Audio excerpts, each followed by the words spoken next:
ایک دور دراز کے ملک میں ایک خوبصورت لڑکی رہتی تھی جس کا نام رپنزل تھا۔ اس کے بال اتنے لمبے، نرم اور سنہری تھے کہ وہ سورج کی روشنی کی طرح چمکتے تھے۔ اس کا حسن اتنا دلکش تھا کہ لوگ اس کے بارے میں گانے گاتے اور اس کے حسن کی تعریف کرتے، لیکن اس کا سچائی سے کوئی تعلق نہ تھا۔ اس کی زندگی ایک قید تھی جہاں آزادی کی کوئی جگہ نہ تھی۔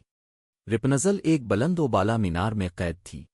یہ مینار نہ دروازہ رکھتا تھا نہ سیڑھیاں، اور اس میں صرف ایک کھڑکی تھی جو سب سے اوپر تھی۔ اس کھڑکی سے باہر دیکھنا اس کے لیے ایک خواب تھا، لیکن حقیقت میں وہ وہاں بند تھی۔ جادوگرنی نے اسے اغوا کر کے اس مینار میں قید کر لیا تھا اور اسے باہر جانے کی اجازت نہیں تھی۔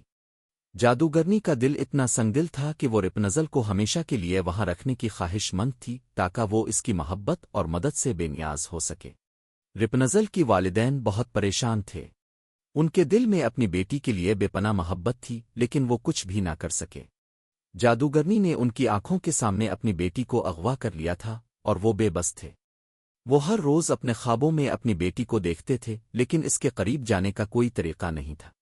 رپنزل کے والدین نے کئی سال اس جادوگرنی کے خلاف لڑنے کی کوشش کی، لیکن ہر بار وہ ناکام ہو گئے، اور اس کے بعد وہ دل سے ہار گئے اور زندگی کی تکالیف میں گم ہو گئے۔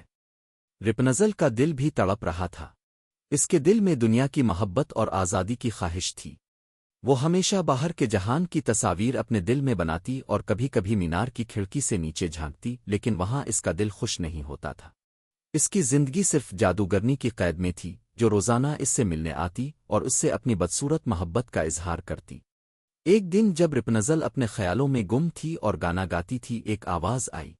یہ آواز ایک شہزادے کی تھی جو جنگل میں گھوم رہا تھا۔ اس کا گھوڑا تیز چل رہا تھا، اور جب وہ مینار کے قریب آیا، اس نے رپنزل کی آواز سنی۔ وہ نیچے نظر آیا اور کھڑکی میں رپنزل کو دیکھنے لگا۔ اس کی آنکھوں میں حیرانی تھی کیونکہ وہ پہلی بار کسی لڑکی کو اتنے بلند مینار میں دیکھ رہا تھا۔ اس کی کیوریاسٹی بڑھ گئی اور وہ فیصلہ کیا کہ وہ اگلے دن واپس آ کر اس لڑکی کے بارے میں مزید جانے گا۔ دوسرے دن شہزادہ جنگل میں واپس آیا اور درختوں کے پیچھے چھپ گیا تاکہ جادوگرنی کی آمد کو دیکھ سکے۔ وہ جادوگرنی کی آواز سن کر یہ سمجھنے کی کوشش کر رہا تھا کہ اس مینار میں کوئی قید کیوں ہے اور یہ لڑکی کون ہے۔ جادوگرنی نے وہی الفاظ کہے جو وہ روز کہتی تھی۔ رپنزل رپنزل اپنے بال نیچے لاؤ۔ جب رپنزل نے اپنے سنہری بال نیچے گرا دیے تو شہزادہ نے سوچا کہ اب اس کا وقت آ گیا ہے۔ شہزادہ نے جادوگرنی کے جانے کے بعد بھی وہی الفاظ دہرائے، رپنزل رپنزل اپنے بال نیچے لاؤ۔ رپنزل نے سوچا کہ شاید جادوگرنی واپس آ گئی ہے، لیکن جب شہزادہ اوپر آیا تو اس نے دیکھا کہ یہ کوئی اور شخص تھا۔ رپنزل بہت حیران ہوئی کیونکہ وہ زندگی میں پہلی بار کسی غیر جادوگرنی کو دیکھ رہی تھی۔ شہزادہ نے رپنزل سے بات کی اور اس کو بتایا کہ وہ اس کی مدد کرنا چاہتا ہے۔ رپنزل نے پہلے تو اسے شک کی نظر سے دیکھا، لیکن پھر اس کی باتوں میں ایسی مخلصی اور محبت کی جھلک دیکھی کہ اس نے شہزادے کی باتوں پر یقین کر لیا۔ شہزادہ اور رپنزل دونوں ایک دوسرے سے دوستی کرنے لگے، اور شہزادہ روزانہ رپنزل سے ملنے آتا۔ ان کی ملاقاتوں میں ایک نئی امید اور آزادی کا خواب پیدا ہوا۔ رپنزل نے شہزادے کے ساتھ اپنے دل کی باتیں شیئر کیں۔ وہ اپنے والدین کی محبت کو یاد کرتی اور ان سے ملاقات کی آرزو کرتی۔ وہ دنیا کے خوبصورت منظر دیکھنا چاہتی تھی، لیکن مینار کی قید میں پھنس چکی تھی۔ ایک دن شہزادہ نے رپنزل کے لیے ایک شاندار منصوبہ تیار کیا۔ اس نے ایک لمبی رسی خریدی تاکہ رپنزل کو اپنے سنہری بالوں کا استعمال نہ کرنا پڑے۔ دونوں نے مل کر اس رسی کو مینار کی کھڑکی سے باندھ دیا اور رپنزل نیچے اتری۔ جب رپنزل نے پہلی بار زمین پر قدم رکھا تو اس کی خوشی کا کوئی ٹھکانہ نہ تھا۔ اس نے اپنے پاؤں میں گھاس کی لطیف احساسات اور نیلے آسمان کی کشش کو محسوس کیا۔ یہ آزادی کی پہلی سانس تھی۔ لیکن اس دوران جادوگرنی آ گئی اور وہ ان دونوں کو دیکھ کر بہت غصے میں آئی۔ اس نے رپنزل اور شہزادہ کو روکا، لیکن وہ دونوں بہت تیز دوڑتے ہوئے اس سے بچ کر فرار ہو گئے۔ دونوں شہزادہ کے محل میں پہنچ گئے جہاں رپنزل نے آخرکار آزادی کا صحیح معنوں میں تجربہ کیا۔ وہ محل کے باغات میں سیر کرتی اور اس نے ہر لمحے کو اپنی آزادی کے لیے قیمتی سمجھا۔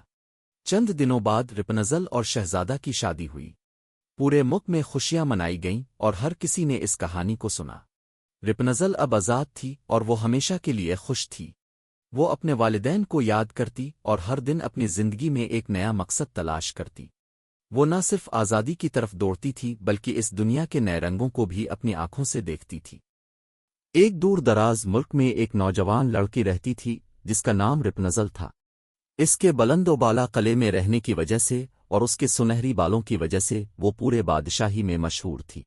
اس کے بال اتنے لمبے تھے کہ وہ ایک آبشار کی طرح نیچے بہتے اور قلعے کے بلند ٹاور تک پہنچتے۔ رپنزل کی کہانی میں ایک جادوئی اور دردناک ماضی چھپا ہوا تھا جو اس کی زندگی کو ہمیشہ کے لیے بدل دینے والا تھا۔ رپنزل کا سفر اس وقت شروع ہوا جب وہ ایک ننھی بچی تھی۔ بادشاہ اور ملکہ اس کے والدین تھے، اور جب وہ پیدا ہوئی تو ان کی زندگی خوشی سے بھر گئی۔ ان کے دلوں میں خوشیوں کی لہر دوڑ گئی اور انہوں نے اپنی بیٹی کو دنیا کی سب سے خوبصورت اور خوشحال زندگی دینے کی خواہش کی۔ لیکن ان کی خوشیاں ایک افسوسناک واقعہ سے ٹوٹ گئیں۔ ایک دن ایک جادوگرنی جس کا نام زورا تھا بادشاہی میں آئی۔ وہ غصے میں تھی اور اس کا دل بادشاہی کے خلاف بھر چکا تھا۔ اس نے ایک لعنت ڈال دی کہ جب تک رپنزل کی عمر پوری نہ ہوگی اس کے بال اتنے لمبے اور طاقتور ہوں گے کہ کوئی بھی اس کے جادو سے بچ نہ سکے گا۔ یہ لعنت رپنزل کی تقدیر کا حصہ بن گئی اور اس کے بعد اس کے والدین کو اسے بچانے کے لیے ایک سنگین فیصلہ کرنا پڑا۔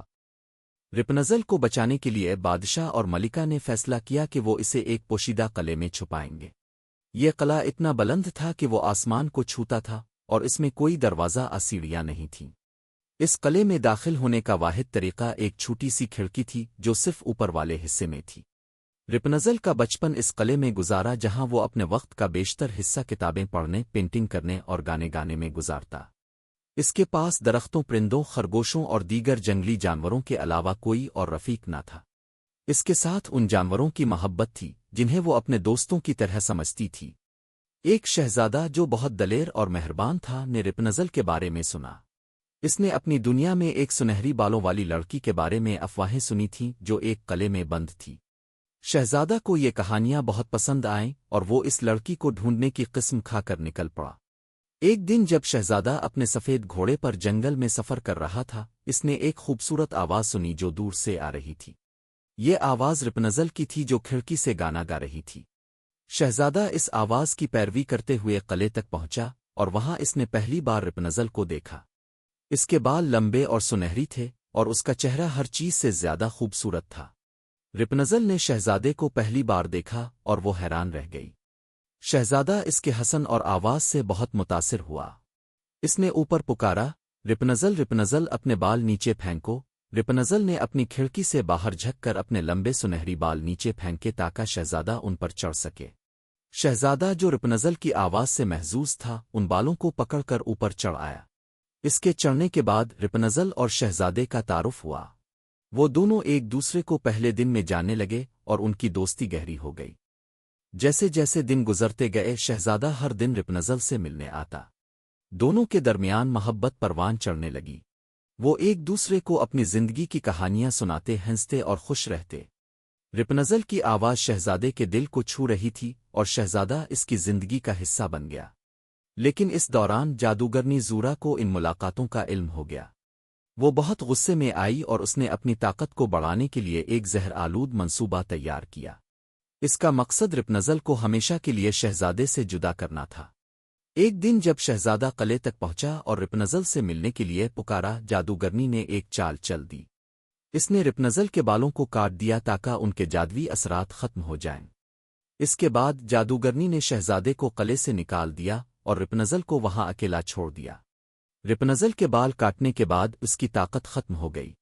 وہ بے بس تھی اور اکیلی تھی۔